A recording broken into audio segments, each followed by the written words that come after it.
Alright, what's up YouTube? Welcome to um my um deck of the month video. This month is gonna be Gravekeepers. Last month C did his mission a gadget. We will do one every month.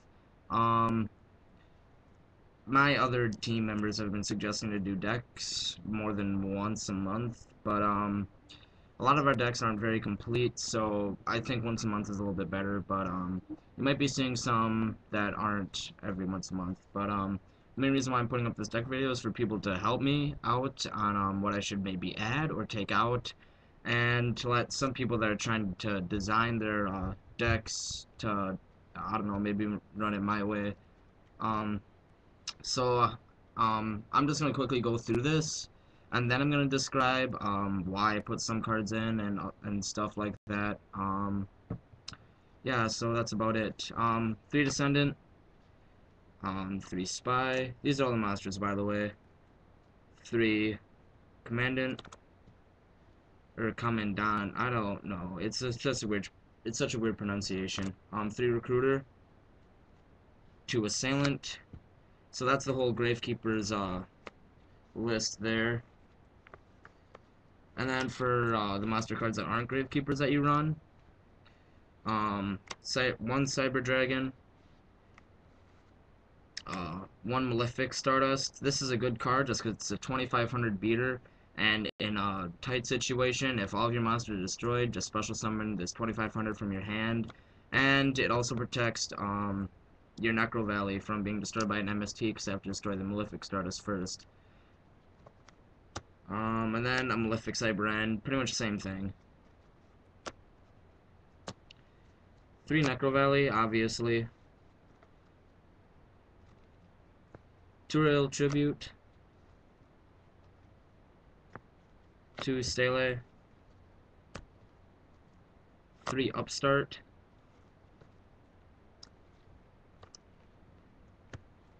2 MST, Trunade, Book of Moon, Dark Hole. Moving on to the traps, 2 Bottomless, 2 Compulse. I'll describe why Compulse is so good in a little bit. 2 7 Tools,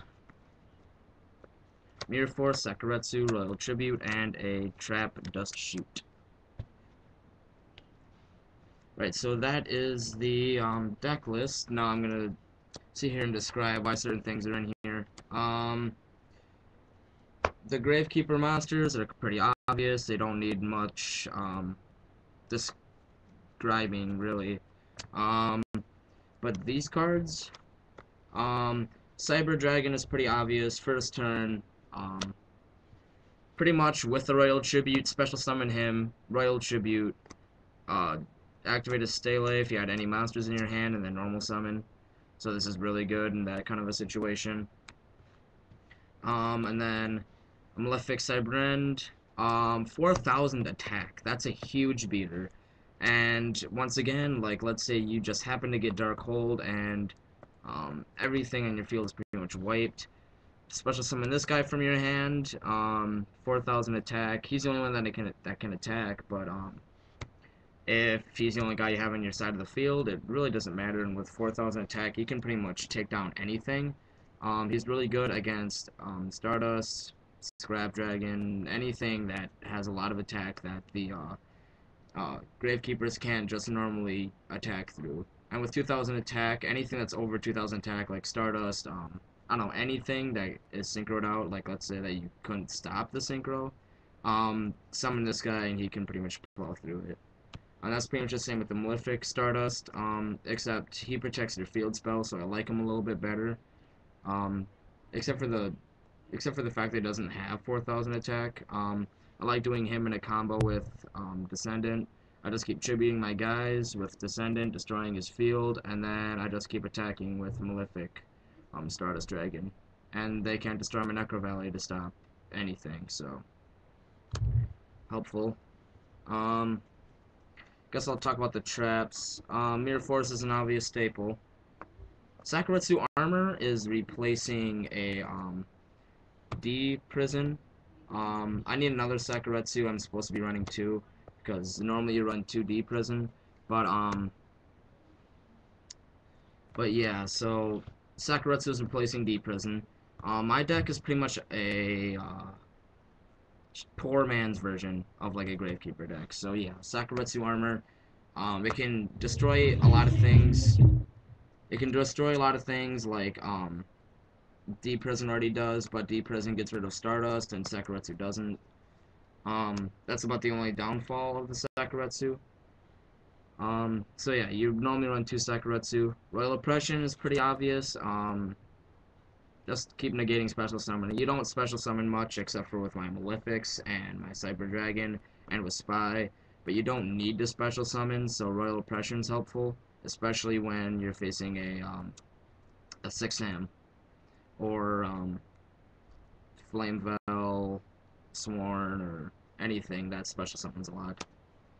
Trap Dust Shoot's pretty obvious, just see their hand, get rid of anything that could possibly stop your main plan. 2/7 tools, it's actually replacing a Dark Bribe. I really need Dark Bribe. I used to have a Dark Bribe, but I traded it for something a lot better. I don't really even remember, but yeah, 7 tools is replacing Dark Bribe. Dark Bribe is 10 times better. Even though it lets them draw a card, you can still negate either a spell or a trap, so you get to decide. 2 Bottomless, it's replacing Solemn Warning. Not much to say about that. Like I said, poor man's Solemn Warning, but I still kind of like Bottomless a little bit better than Solemn Warning, just because you don't have to pay the 2,000. But other cards that are a problem that have low attack, like under 1,500, you can't get rid of, which is kind of bad. 2 Compulse. Compulse saves you in a lot of situations, like let's say they activated Dark Hole, just compulse your monster back to your hand if you don't want it to get destroyed. Like anything that they want to do, just compulse it. You can just compulse it. It's like the Book of Moon with the compulsory evacuation device. It's like compulse is the Book of Moon. Yeah, like it's the replacement for Book of Moon. Plus, when they synchro summon, you can compulse the synchro. So then it's pretty much like destroying it. It's just that it goes back to the extra deck, which is pretty nice. Dark Hole, obvious staple. True Nade, obvious staple. Book of Moon, obvious staple. MST, obvious staples.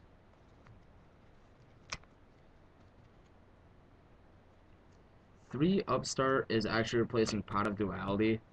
Pot of Duality being at like $100. And I have been trying to figure out what I'm gonna run in replacement of Pot of Duality because I just don't feel like spending that much money for a card. I don't have the money to spend to get a card like that, and I don't really want to spend that money for a card like that. That might end up getting banned. I think it should get banned. But yeah. So 3 Upstart. I thought about running a Reckless Greed, but the problem with Reckless Greed is that it's a trap, so you have to wait a turn to activate it. That you can just activate right away. But the problem is that your opponent gains 1,000, and with Reckless you can't draw for 2 turns. So it's only good in combination with more than one Reckless Greed.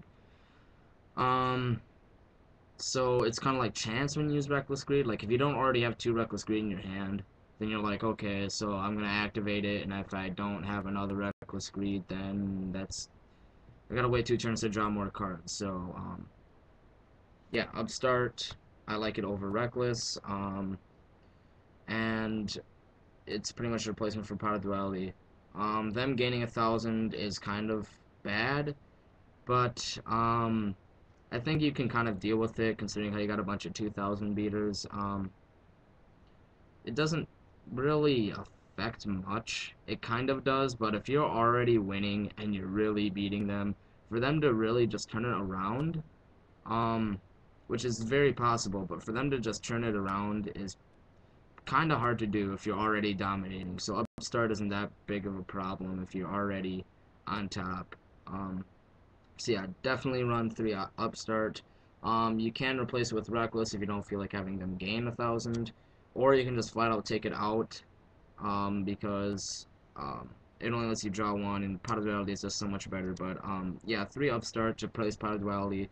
I'm running it because of Pot of Duality, but if I find out that it doesn't work that well, then I'll most likely take them out. 2 Stel, obvious, freaking just get your cards right back into your hand. It's really good. It's a good combination with Commandant if you want another Necro Valley, I think. Or it's just a good combination with Commandant overall, because you just discard it to get the Necro Valley, then you just bring it right back to your hand. So it's like you never lost it. But it's also a good combination with, of course, Royal Tribute. First turn Royal Tribute pretty much devastates your opponent to the point where you pretty much are gonna have game within the next few turns. When you see Royal Tribute on the first turn, it's really hard for them to come back from it. You only run 2 because if you run 3, you're really overdoing it, and it's not guaranteed that you're gonna get Necro Valley. So more than 1 Royal Tribute kind of could be a dead draw. So yeah, you just run 2, and then obviously 3 Necro Valley. Necro Valley is pretty much the deck. Without Necro Valley, there's not much you can do. Royal Tribute is useless. You can still run the deck without Royal Tribute. A good Gravekeeper deck can still be useful without Necro Valley, but Necro Valley is really, really, really helpful because with the additional 500 attack, which is the main reason why I like it, plus the Graveyard Lockdown, it stops a lot of decks that run with the Graveyard, stops Rekindlings, stops a lot of things that just activate. Can't Mizuki. Black Spirit that still activates because it's activating in the graveyard, but cards that don't activate in the graveyard are all negated, which is really nice. So, 3 Necro Valley, the game 500. I've seen some decks that only run 2, which I think is pretty. It's just stupid. You need to run 3. You have to run 3. I don't know what it wouldn't be a Gravekeeper deck without like 3 Necro Valley and then the 2 Royal Tribute run. So yeah, other than that, that's pretty much the deck. Please leave a comment below on anything that you'd like to switch out or think that I could improve on. I hope this helped you for anybody that's trying to make a Gravekeeper deck and don't know what to replace all the really expensive cards with. I know D-Prison isn't very expensive, but you just can't get your hands on it. I just simply cannot get my hands on a D-Prison. Nobody seems to offer them. Everybody wants a D-Prison, so it's like, even though it's a common, everybody wants it, so it's like a $10 common. I mean, you could just buy it easily, but I don't have money to buy it. I just don't get money just to spend on a card game all the time, so yeah, so for people that are looking to replace some of those more expensive or hard to find cards, this is a pretty helpful Gravekeeper deck. Other than that, thanks for watching. This has been TeamHotPocket, and I am H. This has been the Deck of the Month.